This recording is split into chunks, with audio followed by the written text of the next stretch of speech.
जय श्री राम। कैसे हैं आप सभी? उम्मीद है सभी अच्छे होंगे। तो मैं नमन वर्मा आज आपके लिए लेकर के आया हूं रणवीर अहलावालिया का एक कमाल का इनके चैनल का वीडियो। तो इनके चैनल को आप सब्सक्राइब करें, साथ में मुझे भी प्यार दिखाएं यार, ज्यादती ना किया करें, है ना। मेरे चैनल को सब्सक्राइब करें और hit the bell icon also, bell icon को भी दबाएं ताकि ऐसे नोटिफिकेशन आपको मिल पाए और खट से मेरी सबसे पहले आप वीडियो देख पाएं। और कमेंट करें, देन मैं आपके कमेंट को पिन कर दूंगा। ठीक है, कुछ अच्छा कमेंट करें, अतरंगी सा। ठीक है, तो आज का जो वीडियो है वो है Acharya Prashant shares his knowledge on Kalyuga real life Shiva and nirvana the Ranveer show. बहुत ही कमाल का नॉलेजेबल वीडियो होने वाला है, पॉडकास्ट है ये बेसिकली। तो देखते हैं ये वीडियो। बाकी और वीडियोस मुझे सजेस्ट करें आप मुझे कमेंट सेक्शन में, और इंस्टा और फेसबुक पर मुझे फॉलो करें, लिंक डिस्क्रिप्शन में है। ठीक है, तो अभी हम ये वीडियो देखते हैं, फिर इस पर चर्चा करेंगे। बहुत ही कमाल का वीडियो होने वाला है, इसको पार्ट्स में करेंगे। Let's get started. एक अघोरी अगर कभी किसी मुर्दे का मांस खा ले रहा है, या मांस नहीं भी खा रहा, मुर्दे के पास ही बैठ गया है और बस मुर्दे को देख रहा है और शमशान साधना कर रहा है, तो उसका अर्थ क्या है? वो कह रहा है ये संसारी लोग होंगे जो जीवन और मृत्यु को अलग अलग समझते हैं। तुम्हारी नैतिकता के लिए जो चीज बिल्कुल परित्यक्त है, जो कुछ ऐसा है जिसको तुम रिजेक्ट करे बैठे हो, हमें समझ में आ रहा है उसमें और उन चीजों में कोई अंतर नहीं है जिनको तुम एक्सेप्ट करे बैठे हो। ये सब प्रकृति में एक बराबर है, बस हम तुम्हारी नैतिकता की धज्जियां उड़ाए देते हैं उस चीज को ग्रहण करके जिसको तुम सबसे बुरा बोलते हो। मुझे एक बात बताओ, दुनिया में इतने लोग हैं, 800 करोड़ हो गई आबादी, लेकिन सब लोग जो चीजें पाना चाहते हैं उनको आप कुल मिला करके 4 या 5 वर्गों में कैटेगरीज में रख सकते हो। इससे ज्यादा डाइवर्सिटी नहीं मिलेगी। आप बता सकते हैं 5 कैटेगरी? 1 2 3 तो बोली थी। शादी करनी है, बच्चे करने हैं, एजुकेशन और कर दो, उसमें फेम जोड़ दो, उसमें ट्रैवल जोड़ दो, उसमें सेक्स जोड़ दो, पैसा जोड़ दो, यही सब चीजें हैं कुल मिला करके। ऐसा कैसे हो सकता है कि 800 करोड़ लोग यही 5-7 चीजें चाहते हैं, सबके सब? ऐसा कैसे हो सकता है? इसका मतलब है कि सबको एक ही तरह की चीजें चाहने को मजबूर किया जा रहा है। कुछ की डिसीजंस होते हैं लाइफ में, जैसे कि करियर, शादी, बच्चे। कैरियर रिवर्सिबल होता है, शादी इरिवर्सिबल। बच्चे बच्चे भी कैसे रिवर्स? नहीं मस्ती कर रहा हूँ दोस्तों। इस इंट्रो में मैं आचार्य प्रशांत के बारे में ज्यादा कुछ नहीं कहूंगा, पर ये मैं डेफिनेटली कहूंगा कि शायद स्पिरिचुअल स्क्रिप्चर्स यानी कि हमारे धर्म के शास्त्रों को लेकर इनकी समझ बहुत ज्यादा है। इन्होंने बहुत ज्यादा पढ़ाई की है इन चीजों की। ये IIT और IIM ग्रेड हैं, तो पढ़ाई करने का नजरिया इनका बहुत ज्यादा इंटेंस है, बहुत ज्यादा अलग है, और उसी इंटेंस नजरिए से इन्होंने बहुत सारी चीज़ें सीखी है, वर्ल्ड फिलॉसफी से बहुत सारी चीज़ें सीखी है। ये खुद कहते हैं कि वो एक स्पिरिचुअल गुरु नहीं है, पर मैं ये मानता हूँ कि इस पॉडकास्ट पर आए हुए 400 लोगों में से ये टॉप 3 या टॉप 5 होंगे एक नॉलेज पर्सपेक्टिव से। बस यही कहूँगा इंट्रो में। एंजॉय कीजिए, ये एपिसोड बहुत ज़्यादा हैवी है, बहुत हैवी। नोट्स लीजिए, शायद आपको 3-4 बार ये वाला एपिसोड सुनना पड़ेगा, बट आई प्रॉमिस यू बहुत सीखने को मिलेगा। आचार्य प्रशांत on the Ranveer Show Hindi।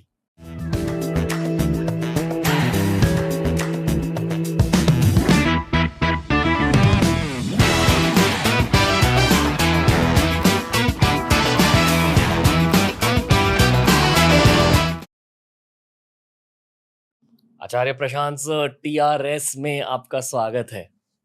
कैसे हो सर? अच्छा बताइए।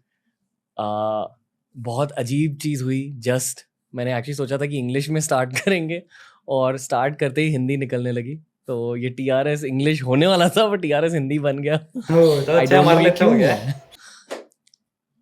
कैसे हो सर? मैं अच्छा हूँ, और ये क्यों हुआ है ये शायद बातचीत जब आगे बढ़ेगी तो कुछ कुछ खुलेगा। ओके, ये पहली बार है कि मैं आपसे मिल रहा हूँ, और वैसे आपको YouTube पर देखा, आपके वीडियोस देखे हैं, पर मैं जस्ट जनरली एक्साइटेड हूँ। ये पॉडकास्टर होने की एक खासियत होती है कि जब आप किसी से पहली बार मिल रहे हो और आपकी जो नेचुरल एक्साइटमेंट है वो दुनिया के साथ भी शेयर हो जाती है। तो मैं बस खुद के क्वेश्चंस पूछूंगा आपसे। हाँ बिल्कुल। आपने इंजीनियरिंग करी है IIT से? ओके, IIT के दौरान ये कभी सोचा था कि आगे जाकर आप ऐसे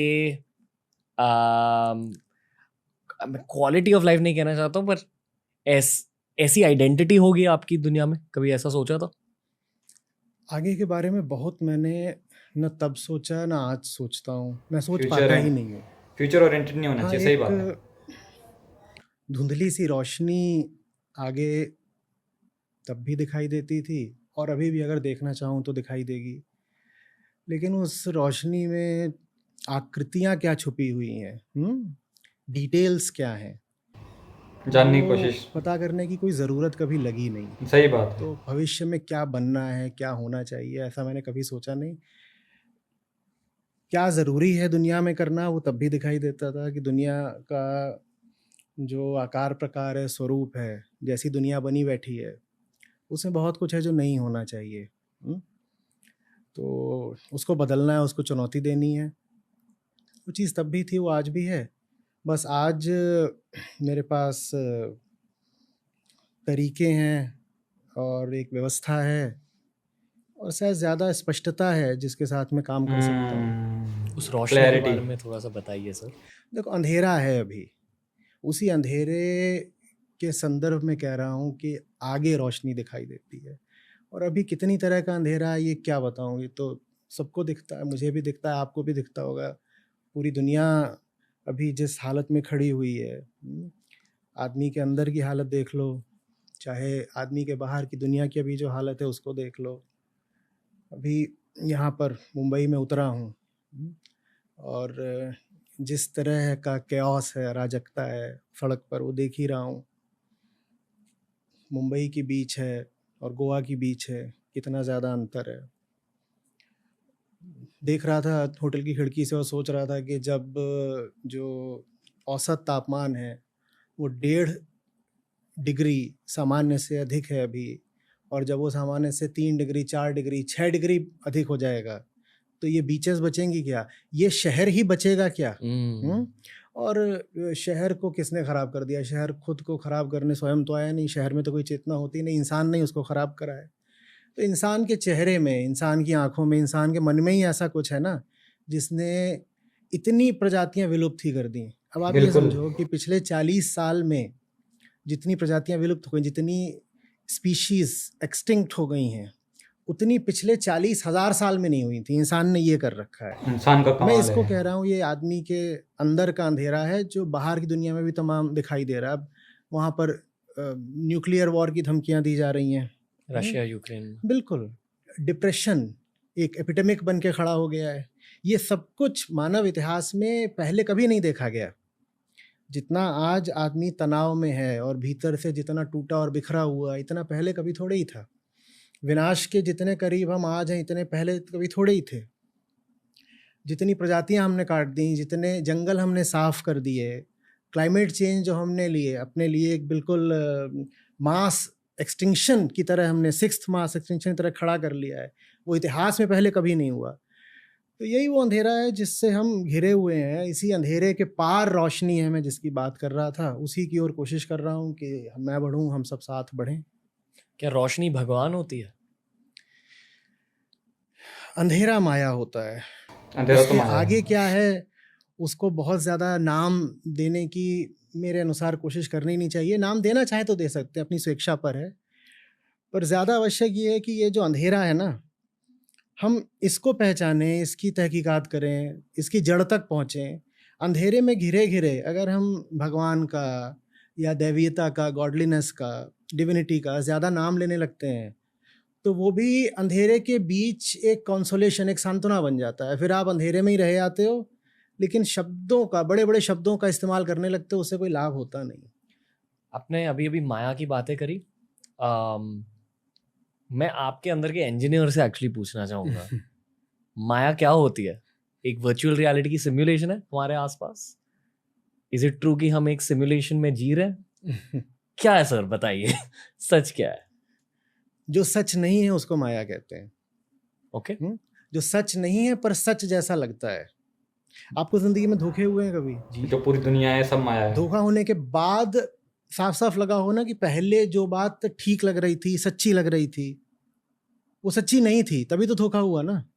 इसी को माया कहते हैं।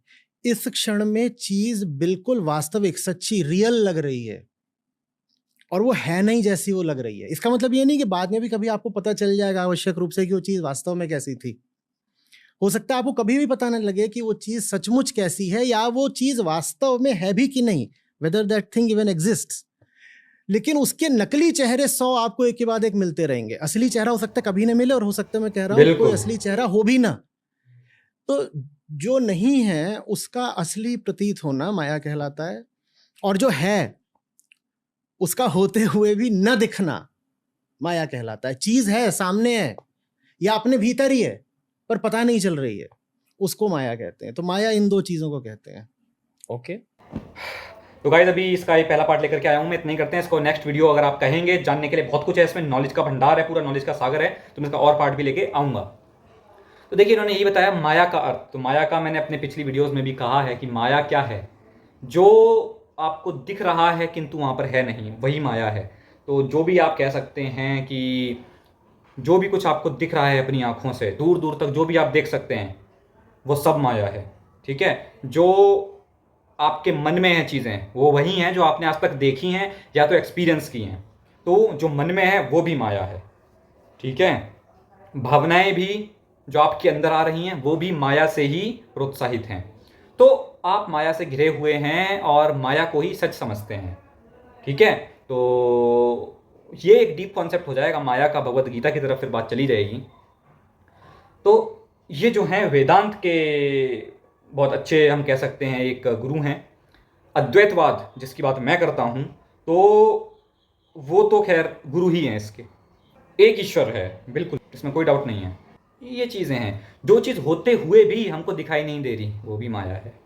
आपके अंदर एक विटनेस मौजूद होते हुए भी आपको दिखाई नहीं दे रहा है। कोहिस्तानी की एक वीडियो आई थी ना अभी, मक्का के चारों ओर आप क्यों, मुसलमान क्यों घूमते हैं, everything is in the rotational motion around a so-called stationary object which is stationary with respect to us, but in reality it is not stationary. Even sun is rotating, even black hole is rotating, even galaxies are revolving around God, around God, which is stationary. So everything is rotating, is keep rotating and keep going on and going on. But there is something which is stationary forever. So that stationary thing we called it as आत्मा या परमात्मा। आत्मा और परमात्मा योगः called, इनका योग ही इस माया से निवृत्ति का एक उपाय है, ठीक है। तो ये गहरी बात थी। बाकी इसका सेकंड पार्ट अभी और करेंगे, बहुत कुछ जानने सीखने को मिलेगा। आप लोग बने रहें मेरे साथ इस चैनल पर, बस आपको मिलेगा true Indian reaction, true Hindu reaction, तो विद फैक्ट्स, विद प्रूफ। तो बने रहें आप लोग मेरे साथ, मेरे चैनल को सब्सक्राइब कर लें, बेल आइकन प्रेस कर लें। मिलते हैं इसके नेक्स्ट पार्ट में, तब तक के लिए भारत माता की जय, वंदे मातरम, जय जय श्री राम।